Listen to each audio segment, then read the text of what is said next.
Hello friends, welcome to Assamese Educator. দিনটোৰ কেইবাটা গুৰুত্বপূৰ্ণ খবৰৰ লগতে টেকনলজিৰ লগত জড়িত কেইবাটা গুৰুত্বপূৰ্ণ খবৰ আপোনালোকৰ বাবে লৈ আহিছোঁ। গতিকে খবৰখিনি জানিবলৈ ভিডিঅ'টো স্কিপ নকৰাকৈ সম্পূৰ্ণ শেষলৈকে চাই থাকিব। নতুনকৈ চাই থকা বন্ধু-বান্ধৱীসকলে চেনেলটো ছাবস্ক্ৰাইব কৰি লগতে কাষতে বেল আইকনটো প্ৰেছ কৰি ল'ব, যাতে প্ৰতিদিনকৈ ইম্পৰ্টেণ্ট ভিডিঅ' নটিফিকেশ্যন আপোনাৰ মোবাইলত সকলোৰে আগত পাব পাৰে। তেনেহ'লে তেনেকৈ ভিডিঅ'টো আৰম্ভ। বিপজ্জনক কৰোনাৰ নতুন ভেৰিয়েণ্ট ক্ৰমণ হয় দ্ৰুতগতিত। সকলোতকৈ আশংকাৰ বিষয় হৈছে এই ভেৰিয়েণ্ট বতাহত দ্ৰুতগতিত বিয়পিব পাৰে। সমগ্ৰ বিশ্ব এতিয়া কম বেছি পৰিমাণে কৰোনা ভাইৰাছত বিপৰ্যস্ত। সংক্ৰমণ ৰোধ কৰিবলৈ সকলোৱে চেষ্টা অব্যাহত ৰখাৰ সময়তে দিনে দিনে কৰোনাৰ নতুন ৰূপ পোহৰলৈ আহিছে। এইবাৰ ভিয়েটনামত ধৰা পৰিছে কৰোনাৰ এটা নতুন ভেৰিয়েণ্ট। ভিয়েটনাম কৰ্তৃপক্ষৰ দাবী, এই ভেৰিয়েণ্ট ভাৰতীয় আৰু ব্ৰিটেইন ভেৰিয়েণ্টৰ এটা সংমিশ্ৰণ। সকলোৱে আশংকা কৰিছে যে এই ভেৰিয়েণ্ট বতাহত দ্ৰুতগতিত বিয়পিব পাৰে। ভিয়েটনামৰ স্বাস্থ্যমন্ত্ৰী গুয়েন থানলঙে এই ভেৰিয়েণ্টত মাৰাত্মক বিপজ্জনক বুলি দাবী কৰিছে। সম্প্ৰতি ভিয়েটনামত কৰোনাই ভয়ংকৰ ৰূপ ধাৰণ কৰিছে। এই পৰ্যন্ত ভিয়েটনামত কৰোনাত আক্ৰান্ত হৈছে ৬,৭০০ লোক। কৰোনা কালত বৰষুণৰ পানী যেন গাত নপৰে, সাৱধান কৰি দিলে চিকিৎসকে। কৰোনা ভাইৰাছৰ সংক্ৰমণ, তাৰ ওপৰতে আকৌ ব্লেক ফাংগাছৰ আতংক। এই সময়ত অতি সাৱধানে থকা উচিত, সতৰ্ক কৰি দিছে চিকিৎসকে। ঘৰত বন্দী, বৰষুণ দিয়েই মনলৈ কিছুমানৰ আনন্দ আহে। বৰষুণৰ পানীত তিতি আনন্দ উপভোগ কৰে, কিন্তু এই সময়তে ভুলতো বৰষুণৰ পানীত তিতিব নালাগে। এই সময়ত জ্বৰ যদি হয় সমস্যা হ'ব। ভাইৰেল ফিভাৰ হ'লে আতংক বাঢ়িব। জ্বৰ হ'লে স্বাভাৱিকভাৱে ইমিউনিটি কমি যায়, যাৰ ফলত সুযোগ পাব পাৰে কৰোনা ভাইৰাছে। সহজেই এই ভাইৰাছত আক্ৰান্ত হোৱাৰ সম্ভাৱনা বাঢ়ি যায়। গতিকে যিমানেই ইচ্ছা নাথাকক, লাগিলে বৰষুণত কেতিয়াও তিতিব নালাগে। শৰীৰ সুস্থ ৰাখি সতৰ্কতা মানিব লাগে। কভিডত অনাথ হোৱা শিশুৰ বাবে নৰেন্দ্ৰ মোদীৰ ঐতিহাসিক আঁচনি। 10 লাখ ফিক্সড ডিপজিট আছে অন্য বহু সুবিধা। প্ৰধানমন্ত্ৰী নৰেন্দ্ৰ মোদীয়ে ঘোষণা কৰা এই গুৰুত্বপূৰ্ণ আঁচনিত কভিডত অনাথ হোৱা শিশুৰ দায়িত্ব এক প্ৰকাৰ ৰাষ্ট্ৰই লোৱা বুলি ক'ব পাৰি। কৰোনা মহামাৰীৰ বাবে অনাথ হোৱা শিশুৰ প্ৰতি লক্ষ্য ৰাখি প্ৰধানমন্ত্ৰী নৰেন্দ্ৰ মোদীয়ে ঘোষণা কৰিছে এখন গুৰুত্বপূৰ্ণ আঁচনি। নৰেন্দ্ৰ মোদীয়ে আজি প্ৰধানমন্ত্ৰী কেয়াৰ ফৰ চিলড্ৰেন শীৰ্ষক আঁচনিৰ কথা ঘোষণা কৰে। প্ৰধানমন্ত্ৰী নৰেন্দ্ৰ মোদীৰ অধ্যক্ষতাত অনুষ্ঠিত এক উচ্চ পৰ্যায়ৰ পৰ্যালোচনা বৈঠকত COVID-19ৰ ফলত পিতৃ মাতৃ হেৰুওৱা শিশুসকলক সহায় কৰাৰ বাবে গ্ৰহণ কৰিব পৰা পদক্ষেপসমূহৰ ওপৰত আলোচনাৰ অন্তত এই সিদ্ধান্ত গ্ৰহণ কৰা হয়। এই আঁচনিৰ বিষয়ে ঘোষণা কৰাৰ সময়ত প্ৰধানমন্ত্ৰীয়ে কয় যে শিশুসকলে দেশৰ ভৱিষ্যতক প্ৰতিনিধিত্ব কৰে আৰু দেশে শিশুসকলক সমৰ্থন আৰু সুৰক্ষা দিয়াৰ বাবে সকলো সম্ভৱপৰ প্ৰচেষ্টা কৰিব, যাতে তেওঁলোকে শক্তিশালী নাগৰিক হিচাপে বিকশিত হয় আৰু এক উজ্জ্বল ভৱিষ্যত লাভ কৰে।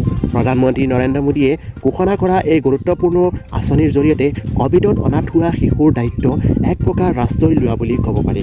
তো জানো হওক কি আছে এই আঁচনি। প্ৰধানমন্ত্ৰী কেয়াৰ্ছ ফৰ চিলড্ৰেন আঁচনি মতে প্ৰতিটো শিশুৰ বয়স 18 বছৰ হোৱালৈ 10 লাখ টকা জমা কৰিব PM কেয়াৰ্ছ, আৰু ইয়াৰ পিছত শিক্ষাৰ সময়ছোৱাত তেওঁৰ ব্যক্তিগত প্ৰয়োজনীয়তাৰ বাবে পৰৱৰ্তী 5 বছৰৰ বাবে 18 বছৰ বয়সৰ পৰা মাহিলী বৃত্তি প্ৰদান কৰা হ'ব। এই বৃত্তি 23 বছৰ বয়সলৈকে লাভ কৰিব। 23 বছৰ বয়সত উপনীত হোৱাৰ পিছত তেওঁক ব্যক্তিগত আৰু পেছাদাৰী ব্যৱহাৰৰ বাবে মুঠ পৰিমাণ হিচাপে অৰ্থ প্ৰদান কৰিব। কভিডত পিতৃ মাতৃ হেৰুওৱা শিশুসকলৰ বাবে বিনামূলীয়া শিক্ষা নিশ্চিত কৰিব লাগিব। জানো হওক বিদ্যালয় শিক্ষা 10 বছৰৰ তলৰ শিশুৰ বাবে কি কোৱা হৈছে। শিশুগৰাকী নিকটতম কেন্দ্ৰীয় বিদ্যালয়ত বা ব্যক্তিগত বিদ্যালয়ত নামভৰ্তি কৰা হ'ব।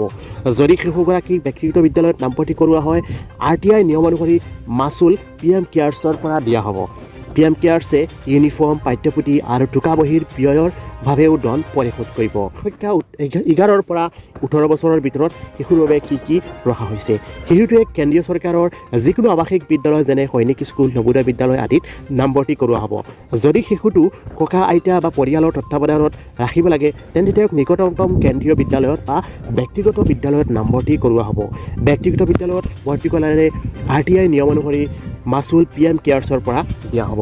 প্ৰধানমন্ত্ৰী কেয়াৰে ইউনিফৰ্ম, পাঠ্যপুথি আৰু টোকা বহীৰ বাবে ব্যয়ৰ বাবেও ধন পৰিশোধ কৰিব। উচ্চ শিক্ষাৰ ক্ষেত্ৰত কি কোৱা হৈছে। শিশুসকলক উচ্চ শিক্ষাৰ বাবে শিক্ষা ঋণ পোৱাত সহায় কৰা হ'ব আৰু PM কেয়াৰে ঋণৰ ওপৰত সুদ পৰিশোধ কৰিব। ইয়াৰ বিকল্প হিচাপে কেন্দ্ৰীয় চৰকাৰে বা ৰাজ্য চৰকাৰৰ আঁচনিৰ অধীনত এনে শিশুসকলক চৰকাৰী নিয়ম অনুসৰি স্নাতক বৃত্তিমূলক পাঠ্যক্ৰমৰ বাবে শিক্ষাদান মাচুল পাঠ্যক্ৰমৰ মাচুলৰ সমান বৃত্তি প্ৰদান কৰা হ'ব। বৃত্তি আঁচনিৰ অধীনত যদি কোনো শিশু নপৰে বা যোগ্য নহয়, তেওঁৰ বাবে PM কেয়াৰ্ছে এক সমতুল্য বৃত্তি প্ৰদান কৰিব। স্বাস্থ্য বীমা শিশুসকলে 18 বছৰ বয়সলৈকে আয়ুষ্মান ভাৰতৰ অধীনত 5 লাখ টকা স্বাস্থ্য বীমা লাভ কৰিব আৰু 18 বছৰ বয়সলৈকে PM কেয়াৰ্ছে পৰিশোধ কৰিব। HDFC বেংকত প্ৰথম আঘাত ৰিজাৰ্ভ বেংকে আৰোপ কৰিলে 10 কোটি টকাৰ জৰিমনা। বেংকিং নিয়ন্ত্ৰণ আইনৰ ধাৰা উলংঘনৰ পাছতে HDFC বেংকক জৰিমনা বিহিছে ভাৰতীয় ৰিজাৰ্ভ বেংকে। ইতিমধ্যে RBIয়ে 10 কোটি টকাৰ জৰিমনা আৰোপ কৰিছে HDFC। ভাৰতীয় ৰিজাৰ্ভ বেংকে RBIয়ে দেশৰ সৰ্ববৃহৎ ব্যক্তিগত বেংক HDFC বেংকৰ ওপৰত 10 কোটি টকাৰ আৰ্থিক জৰিমনা আৰোপ কৰিছে। বেংকিং নিয়ন্ত্ৰণ আইনৰ ধাৰা 6(2) আৰু ধাৰা 8 বিধান উলংঘনৰ বাবে জৰিমনা আৰোপ কৰা হৈছে HDFC। ৰিজাৰ্ভ বেংকে কৈছে যে নিয়ামক কোম্পানীবোৰৰ অনিয়মৰ বাবে এই ব্যৱস্থা গ্ৰহণ কৰা হৈছে। প্ৰকৃততে এজন হুইচব্লাৰৰ অভিযোগৰ অনুসন্ধানৰ পিছত এই জৰিমনা বিহা হৈছে। অভিযোগটোক বেংকৰ বাহন ঋণ দপ্তৰত অনিয়মৰ অভিযোগ উত্থাপন কৰা হৈছে। 27 মেত জাৰি কৰা হৈছে এই জৰিমনাৰ আদেশ। প্ৰধানমন্ত্ৰী নৰেন্দ্ৰ মোদীৰ শাসনৰ 7ম বৰ্ষপূৰ্তি উপলক্ষে এক চমকপ্ৰদ আঁচনি গ্ৰহণ কৰিছে ৰাজ্য চৰকাৰে। আজিৰ পৰা আৰম্ভ হ'বলগীয়া এই আঁচনিৰ নাম মুখ্যমন্ত্ৰী শিশু সেৱা আঁচনি বুলি এক সংবাদমেলযোগে জনায় ৰাজ্যৰ মুখ্যমন্ত্ৰী হিমন্ত বিশ্ব শৰ্মাই।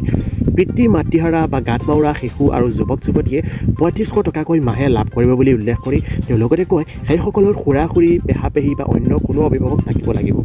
কোনো শিশুৰ পিতৃ মৃত্যু হৈছে বা মাতৃ জীয়াই আছে বা মাতৃ মৃত্যুৰ হৈছে পিতৃ জীয়াই আছে সেইসকলেও লাভ কৰিব এই আঁচনিৰ সুবিধা। ইপিনে যিসকল ছোৱালীৰ পৰিয়ালত কোনোৱে চোৱা চিতা কৰিবলৈ নাই সেইসকলক কোনো কষ্টৰ বা গান্ধী বিদ্যালয় নৱোদয় বিদ্যালয় বা কোনো ব্যক্তিগত বিদ্যালয় চৰকাৰৰ খৰচত পঢ়োৱাৰ ব্যৱস্থা কৰা হ'ব আৰু আৱাসত ৰাখি পঢ়োৱা হ'ব বুলি মুখ্যমন্ত্ৰীয়ে সংবাদমেলত জনায়। এইসকলৰ ভিতৰত কাৰোবাক নাৰ্ছ বা অন্য বৃত্তিমূলক শিক্ষা প্ৰদান কৰাৰ লগতে বিয়াৰ বাবে উপযুক্ত ছোৱালীক অৰুন্ধতী আঁচনিৰ 1 তোলা সোণ আৰু 50,000কৈ টকা প্ৰদান কৰা হ'ব বুলি মুখ্যমন্ত্ৰীগৰাকীয়ে সংবাদমেলত জনায়। তেওঁ জনোৱা অনুসৰি মুখ্যমন্ত্ৰীৰ শিশু সেৱা আঁচনিৰ অন্তৰ্ভুক্ত সকলোকে একোটাকৈ লেপটপ বা কম্পিউটাৰ প্ৰদান কৰা হ'ব। শিশু অধিকাৰ আয়োগক এই আঁচনিৰ কাম কাজ নিয়ন্ত্ৰণৰ বাবে দায়িত্ব দিব বুলি জিলা উপায়ুক্ত কাৰ্যালয় বা অনলাইন যোগে শিশুসকলে পঞ্জীয়ন কৰিব লাগিব বুলি মুখ্যমন্ত্ৰীগৰাকীয়ে সংবাদমেলত সদৰি কৰে। 7 জুনৰ পৰা সামান্য আনলক প্ৰক্ৰিয়া আৰম্ভ হোৱাৰ সম্ভাৱনাৰ কথা উল্লেখ কৰে মুখ্যমন্ত্ৰী হিমন্ত বিশ্ব শৰ্মাই। তেওঁ কয় সামান্য আনলক প্ৰক্ৰিয়া 7 জুনৰ পৰা সম্ভৱ হ'ব পাৰে, কিন্তু সম্পূৰ্ণ আনলক প্ৰক্ৰিয়া 15 জুনৰ ভিতৰত সম্ভৱ নহয়। মৃত্যুৰ সংখ্যাৰ ক্ষেত্ৰত প্ৰথম যেতিয়া ক'ভিড হয় তেতিয়া কেছ ধৰা পৰিলেও মানুহৰ মৃত্যু নহয়, কিন্তু শেষৰ ফালে ক'ভিড আক্ৰান্তৰ সংখ্যা কমে কিন্তু মৃত্যুৰ সংখ্যা বাঢ়ে। ক'ভিডত আক্ৰান্তৰ মৃত্যুৰ হাৰক লৈ এই মন্তব্য মুখ্যমন্ত্ৰীৰ। তেওঁ আৰু কয় হাস্পাতালত বহু ৰোগীয়ে 10ৰ পৰা 15 দিন সংগ্ৰাম কৰি থাকে। ক'ভিড আক্ৰান্ত ৰোগীৰ সংখ্যা যেতিয়া দ্ৰুতগতিত কমি যাব তেতিয়া মৃত্যুৰ সংখ্যাও লাহে লাহে কমি যাব। তাৎপৰ্যপূৰ্ণভাৱে অহা 5-6 দিনৰ ভিতৰত ক'ভিডত আক্ৰান্ত হৈ মৃত্যুৰ সংখ্যা নিম্নগামী হোৱা দেখা যাব বুলি তেওঁ ভৱিষ্যতবাণী কৰে। তেওঁ লগতে কয় প্ৰতিদিনে অসমত 60,000কৈ ভেকচিন প্ৰদান কৰি থকা হৈছে। অসমত 40 লাখ ভেকচিন লোৱা লোকৰ সংখ্যা অতিক্ৰম কৰিছে। জুলাই মাহত ভেকচিন উৎপাদন দুগুণ হৈ যাব। ডিচেম্বৰৰ ভিতৰত ভাৰতত প্ৰতিজন ব্যক্তিয়ে ভেকচিনৰ 2টা ড'জ লাভ কৰিব পাৰিব। সকল ভিডিঅ'টো শেষলৈকে চোৱাৰ ধন্যবাদ। ভিডিঅ'টো অনুগ্ৰহ কৰি লাইক কৰি উৎসাহিত কৰিব। কমেণ্ট কৰি জনাব পাৰে আজিৰ এই ভিডিঅ'টো কেনেকুৱা পালে।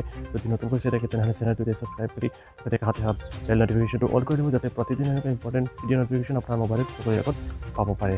তেনেহ'লে আজিলৈ আহিছোঁ আপোনালোক সকলোৱে আজি দিনটো শুভ মংগলময়। পুনৰ কালি আকৌ এটা নতুন ভিডিঅ'ত লগ পাম। জয় হিন্দ, জয় অসম।